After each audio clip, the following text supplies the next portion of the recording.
Tangisan adalah bentuk komunikasi bayi pada lingkungan karena dalam perkembangannya, si kecil belum bisa berbahasa seperti orang dewasa. Si kecil akan mengungkapkan rasa lapar, sakit, atau gelisah dengan tangisannya. Pertama kali tangisan bayi terdengar oleh mams tentu saat si kecil baru saja dilahirkan. Namun banyak juga yang bertanya-tanya, apakah si kecil sudah bisa menangis sebelum dilahirkan? Apa penyebab bayi menangis dalam kandungan? Simak penjelasannya di video ini yuk!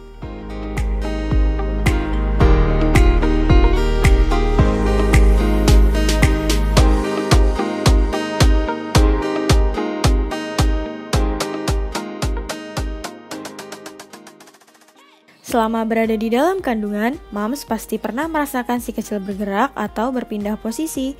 Normalnya memang janin akan bergerak karena tidak selalu tertidur dalam kandungan. Memasuki trimester kedua, mams akan mulai merasakan gerakan-gerakan ini.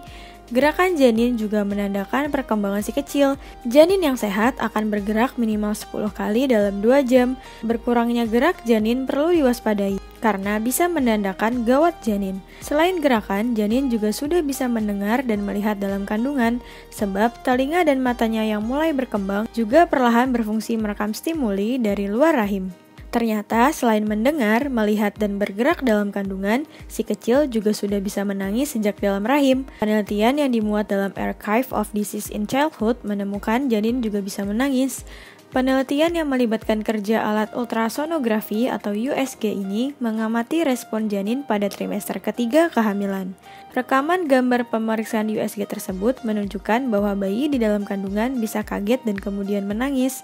Tentunya tangisan janin tidak menimbulkan suara, tapi USG bisa merekam ekspresi yang menandakan janin sedang menangis, yaitu bayi akan memutar kepalanya, membuka mulutnya, menekan lidahnya, serta menghela napas pendek. Selanjutnya, janin akan mengencangkan dadanya, memiringkan kepalanya yang disertai dengan hembusan napas cepat dan dagu bergetar. Mengapa janin menangis?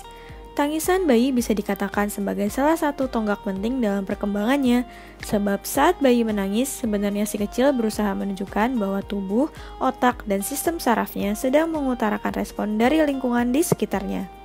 Para peneliti meyakini bahwa janin menangis bukan karena janin kesakitan, melainkan sebagai responnya saat kaget terhadap perubahan yang tiba-tiba, misalnya suara keras. Tangisan janin ini juga bisa menunjukkan si kecil merasa terganggu dan tidak nyaman dengan lingkungan atau apa yang mams lakukan.